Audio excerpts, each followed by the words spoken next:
জয় রাম, জয় গুরু। নমস্কার। গল্প কথায় রাম ঠাকুর চ্যানেলে সব বন্ধুদের স্বাগতম। বন্ধুরা, আজ আমি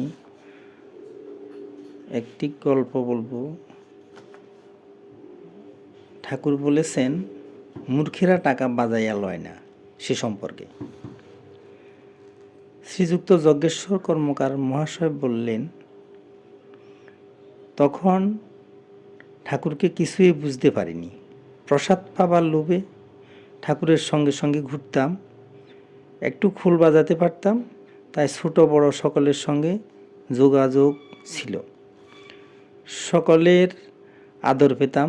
তখনও ঠাকুরকে ভগবান বলে মানতে আমার মন একেবারে রাজি ছিল না। আমি মনে করতাম, ঠাকুর কি? তিনি তো আমাদের মতো মানুষ। তিনি না হয় সাধনা করেছেন, তাই তিনি আমাদের চেয়ে একটু আলাদা। মনের ভিতর এই ভাব থাকলেও বাইরে ঠাকুর সম্পর্কে তিনি তার মনের অভিব্যক্তি কিছুতে প্রকাশ করতেন না। তার মনে ভয় ছিল যে ঠাকুরের পিছু পিছু চলি বলে লোকের প্রীতি ভালোবাসা পাই। লোকে যদি সব জেনে ফেলে, তবে আমাকে আর কেউ ভালোবাসবে না। শ্রী শ্রী ঠাকুর সেই সময়ে চট্টগ্রামের ফিরিঙ্গি বাজারে শ্রীযুক্ত বিধুভূষণ বোসের বাড়িতে ছিলেন। শ্রী শ্রী ঠাকুর ওই বাড়ির 3 তলাতে একটি ঘরে থাকতেন।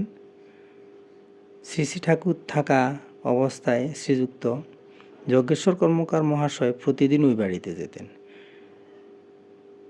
সেদিন রাত্রি প্রায় 9টা। শ্রী শ্রী ঠাকুর শ্রীচরণ দুখানা দক্ষিণ দিকে রেখে উত্তর দিকে বসেছিলেন। শ্রী যজ্ঞেশ্বরবাবু ঠাকুর দর্শনে গিয়ে প্রথমে ঠাকুরের শ্রীচরণ দুখানা জড়ো করলেন, তারপর ওই শ্রীপদে প্রণাম নিবেদন করলেন। মেঝেতে একটি শতরঞ্জি পাতা ছিল, সেখানে কিছু লোক বসা ছিল। সকলের সম্মুখে যজ্ঞেশ্বরবাবুকে লক্ষ্য করে শ্রী শ্রী ঠাকুর বললেন, আমি কে? এ নিয়ে আপনি তো যুদ্ধ করিয়া মরতে আছেন, নেন সাইরা যাইব। মূর্খেরা টাকা বাজাইয়া লয় না, যদি মেকি পড়ে তবে বাজারে চালাইতে নিলে পুলিশের হাতে ধরা পড়িয়া জেল হইয়া যায়।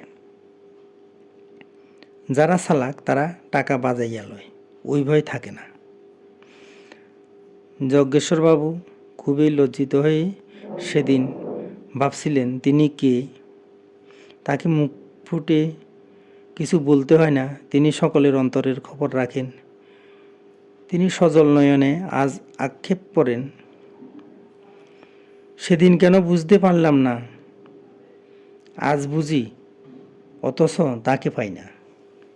সেই বৃদ্ধ যজ্ঞেশ্বরবাবুর আক্ষেপের মধ্য দিয়ে ঠাকুরের জন্য কি অনুরাগ, সে কথা কোনো ভাষায় প্রকাশ করার ক্ষমতা কেউ রাখে না। বন্ধুরা, আজ এ পর্যন্তই। এখন ঠাকুরের 2টি বাণী পড়ে আপনাদেরকে শোনাচ্ছি। ঠাকুর বলেছেন, সতত সকলবার গুরুর উপর দিয়া সংসারের কার্য যাহা যখন উপস্থিত হয় করিয়া যাইবে, তাহাতেই পরিণামে গুরুই উদ্ধার করিবেন। গুরু ভরসা ব্যতীত বর্তমানে তপস্যাদির দ্বারা শক্তি আহরণ করিতে ক্ষমতা কাহারই নেই। আবার বলেছেন ঠাকুর, সংসার মায়ামুগ্ধ, কিছুরই স্থিরতা নাই। বেদবাণী 1। বন্ধুরা, আজ এ পর্যন্তই। আগামী দিন আবার শ্রী শ্রী ঠাকুর সম্পর্কে গল্প বাণী নিয়ে আপনাদের সাথে থাকব। বন্ধুরা, চ্যানেলটি যদি আপনাদের ভালো লেগে থাকে তাহলে সাবস্ক্রাইব করে পাশে থাকবেন, আর নতুন বন্ধু হলেও একটু সাবস্ক্রাইব করে দিবেন দয়া করে। লাইক, শেয়ার, কমেন্ট করবেন বেশি বেশি করে। ধন্যবাদ, ভালো থাকবেন। জয় গোবিন্দ, গুরু কৃপায় কেবল।